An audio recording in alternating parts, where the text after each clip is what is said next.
guys, welcome back to Tech Ignition. And today we're going to talk about foldable phones and what is resolution. Let's go. Alright guys, let's get into the video. Welcome to our first Tech review. So we're going to be talking about foldable phones. Samsung just unveiled its new Galaxy Fold. Now it's available for consumer purchase.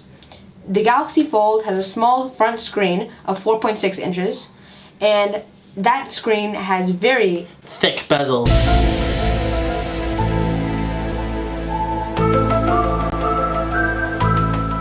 It also opens up to a 7-inch screen where you can multitask with 3 apps. I'm not sure who's going to be doing that, but Samsung added that as a feature. So Huawei also unveiled their new Huawei Mate X, which is another folding phone. Now this one is almost bezel-less because it has a sidebar, which is also kind of like a handle. It contains the cameras that Huawei also packed into their P30 Pro. The Mate X also has a bigger battery than the Galaxy Fold at 4,500 milliamp hours. That's a big battery and a lot of power. The Galaxy Fold folds in and the Huawei Mate X folds out. Lots of people are concerned that the Mate X is going to pick up a lot more scratches since it folds out and the screen is always showing. The Galaxy Fold costs $1,980, whereas the Mate X costs a whopping $2,600. Yet you are paying for one gigantic screen and a slimmer design than the Galaxy Fold, so I guess it might be worth it to some people. The Chinese mobile company Xiaomi has also released a concept video of another type of folding phone. This phone would fold outwards and it had 2 external folding displays. So this is a good concept and may be useful for a lot of people, but the software is nowhere near ready. For a lot of these phones actually, the software is nowhere near close to where we need it to be. As you can see here in this video, you can see 1, 2, 3, 4, 5, 6 fold animations. That's a whole lot of animations for just one movement. We can obviously see that the software is not optimized for this phone. So to understand resolution, we have to journey back to where it all started, and that was with the original CRT television.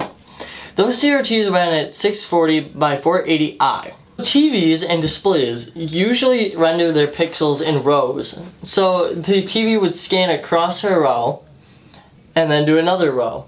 With instead of doing row after row, instead they would skip a row for every frame. Then after that frame, they would do the next row of rows.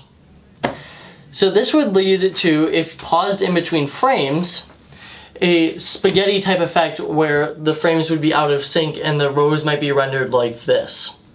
So the next major advent in display technology was 480p. It was no different than 480i, except for that it displayed a full frame with progressive scan instead of half a frame with interpolation. 480p is also what CDs use. So the next resolution was 720p. This was classified as HD. It also used an aspect ratio of 16 by 9 instead of 4 by 3. 4 by 3 was considered full screen, while 16 by 9 was considered widescreen. This is the new adopted standard for aspect ratio. It was released at the same time as 1080p. So the next resolution is 1080p. This is considered full HD, and the majority of people use this resolution. This resolution was also spearheaded by the game consoles of the day, the PS3 and the Xbox 360. They used differing standards for their CDs, Blu-ray and HD DVD. The PS3 ended up winning out in its standard for the next physical media. So the next step up is 1440p. This is kind of in the middle between 1080p and 4K. Now this one's a little bit lesser known, but most computers use this. I doubt my Chromebook would be able to handle 1440p. After all, it is a bit of a potato. 4K is the main format for TVs being sold now. The pixel count is expressed horizontally instead of vertically, unlike resolutions before it. Wait, so would that mean my Samsung Curve TV has a resolution of 4K? Indeed, my dude. So 5K is used mainly on Macs, though a few ultra-wide monitors use this resolution as well, which is what we are going to talk about next.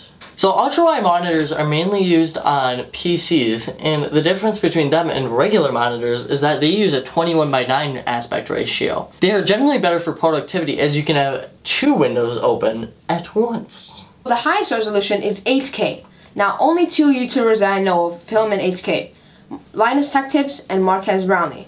Now the reason they can do this is because Marquez Brownlee has a Red Monster camera.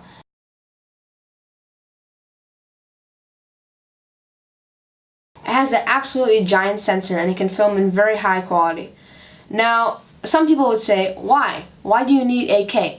I think it's good because they're future-proofing. So since monitors are going to be getting up to that standard soon, like Dell just released their new 8K monitor, and this is hopefully going to become the standard, the higher resolution. Alright guys, thanks for watching. We'll keep uploading more videos like this one, so if you like this, please hit that like button. And subscribe. Also make sure to ding that notification bell so you get notified every time we drop a new video.